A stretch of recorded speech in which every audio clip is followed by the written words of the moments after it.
जंग में शिकस्त के बाद एक बार फिर भारत की तरफ से पाकिस्तान को धमकियां दी जा रही हैं और पाकिस्तान की तरफ से उसका जवाब भी दिया गया है। इस मामले पर हम मजीद बात करेंगे, जिसके लिए हमें ज्वाइन किया है air marshal retired Arshad Malik साहब ने। अरशद साहब, बहुत बहुत शुक्रिया वक्त देने के लिए।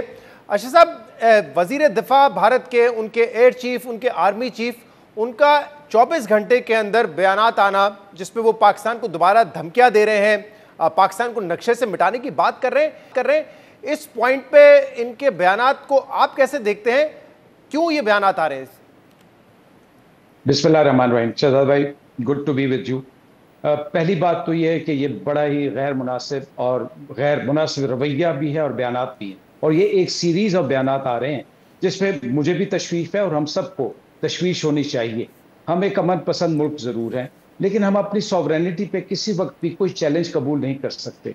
जरा भी अगर आप इसको देखें तो ये इनका एक जो इशू है वो इनका इखलाकी इशू है, दाखिली इशू है, खारजी इशू है, और फौजी होने के साथ साथ एक बैनुल अक़वामी इशू भी है। इखलाकी इशू मैं इसलिए कहता हूं कि ये हमेशा से झूठ बोलते रहे।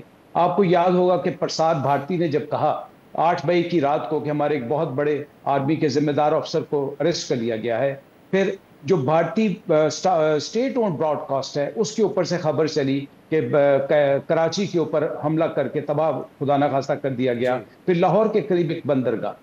तो मैं ये कहता हूँ इखलाकी तौर पे तो इनका दिवालिया पहले से निकला हुआ था और अब इसको ये मजीद तकवीत दे रहे हैं। अगर आप इसको बैनुल अक़वामी सतह पे देखते हैं तो आपको याद होगा कि EU ने डिसइंफो लैब में इनकी फेक मीडिया कैंपेन्स का सारा राज अफशा किया था।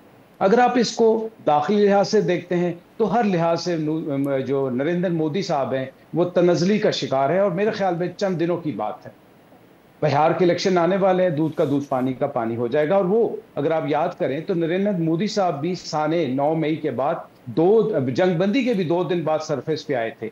अब उन्होंने अपने माउथ पीस को आहिस्ता आहिस्ता एयर चीफ को, आर्मी चीफ को, और देखिए सरकरी के इशू को लेके आ रहे हैं जो कि कोई इशू नहीं है। हम बिल्कुल अमन के साथ उसके ऊपर अपनी जो मेंटेन है वही मेंटेन कर रहे हैं, कोई इंफ्रास्ट्रक्चर नहीं लेके जा रहे।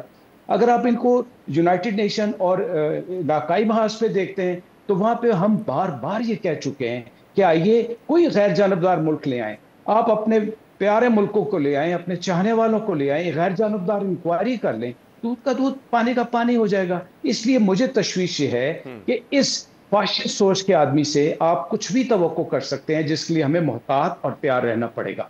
अच्छा, अब ये बताइएगा मुझे कि मेरे सामने 2 बयान आते हैं। एक ISPR का, जिन्होंने कहा कि ये गैर जिम्मेदाराना बयानात जाहिरियत के लिए मन घड़त बहानों की नई कोशिश है। मजीद उन्होंने कहा कि भारत इज्तिमाई भूल का शिकार होकर अब एक नए तसादुम की ख्वाहिश में मुब्तला दिखाई देता है। ये ISPR का बयान है। हमारे वजीर दिफा कहते हैं कि उनकी जो साख मिट्टी में मिल चुकी है उसको बहाल करने की कोशिश है। तो आप इसको कैसे देखते हैं? जो बिहार के इलेक्शन है उस हवाले से सिर्फ जो है एक इंटरनल पॉलिटिक्स के लिए बयान दिए जा रहे हैं, या ये मुमकिन है कि दोबारा कोई फॉल्स फ्लैग हो और वो बहाना बनाकर पाकिस्तान के ऊपर हमला करने की कोशिश करें?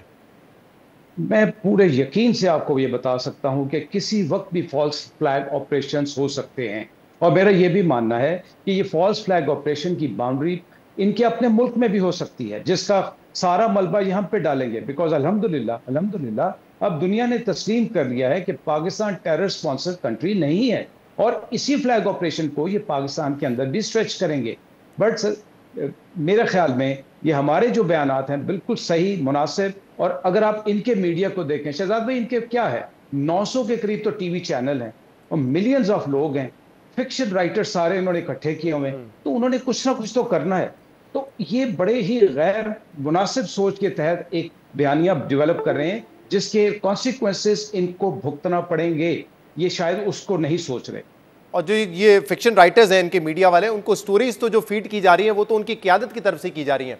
लेकिन मुझे एक बात बताएं अरशद साहब, जो मई में उनका एक एडवेंचर था जिसका भरपूर जवाब दिया गया, और उस वक्त अगर आप सुन रहे हो इंडियन मीडिया को या उनकी लीडरशिप को, वो कहते थे कि हम एक स्ट्राइक करेंगे और हमें एक्सपेक्ट कर रहे थे कि पाकिस्तान की तरफ से कोई जवाब नहीं आएगा। और आपको याद होगा कि मोदी साहब का बाद में एक बयान भी आया कि हमने तो दहशतगर्दों पे हमला कर दिया, आपने हम पे ही हमला कर दिया। तो अब तो उनको पता है कि वी विल रिएक्ट, ऐसा नहीं है कि वो कहीं पे भी आके बमबारी करेंगे और हम उसका जवाब नहीं देंगे। तो फिर ये क्यों मिस एडवेंचर करेगा इंडिया? देखें, इस वक्त वो अपनी उसकी नाव जो है वो डूबने वाली है, वो हाथ पांव मार रहा है और कुछ भी करेगा। लेकिन मैं आपकी बात में एक और बात ऐड करना चाहूंगा कि वॉशिंगटन पोस्ट ने एक आर्टिकल लिखा, उन्होंने दर्जनों NDTV, ZTV, ABP सबको अप्रोच किया कि जो आपने 9 और 10 मई के साथ बयान देने की कोशिश की उसको वैलिडेट करें। Nobody responded to them. Now what we are saying कि पहले तो अल्हम्दुलिल्लाह पाकिस्तान एयरफोर्स पे अल्लाह ताला ने मेहरबानी की और हमने क्या स्कोर किया और हमने रिस्ट्रेन किया। मैं इनको ये बताना चाहता हूं कि आपकी जो मैरीटाइम जो कोस्टल लाइन है वो 7,000 किलोमीटर है, हमारी तो सिर्फ 1,000 किलोमीटर है। आपका जो कैरियर है वो पिछली दफा अल्हम्दुलिल्लाह आप आगे लाने की जरूरत नहीं कर सके, ना बॉम्बे तक लेके आए। तो क्या मैं इन्हीं अल्फाज के साथ अगर आपको ये वार्न कर दूं कि आपकी जो 7,000 किलोमीटर वर्नेबल है उसमें से 200 किलोमीटर आपकी इंडस्ट्रियल स्टेट है, तो जरा होश के नाखून लेना। दूसरी बात, इस दफा आपने अल्हम्दुलिल्लाह मिसाइल एयर डिफेंस कमांड बना दी है जो कि पहले नहीं थी। ये क्यों नहीं इशारे समझ रहे कि हम अमन के साथ साथ अपनी तैयारी मुकम्मल किए हुए हैं, और अगर इन्होंने हमें मैली नजर से देखा तो इनको बहुत करारा जवाब मिलेगा इंशाअल्लाह।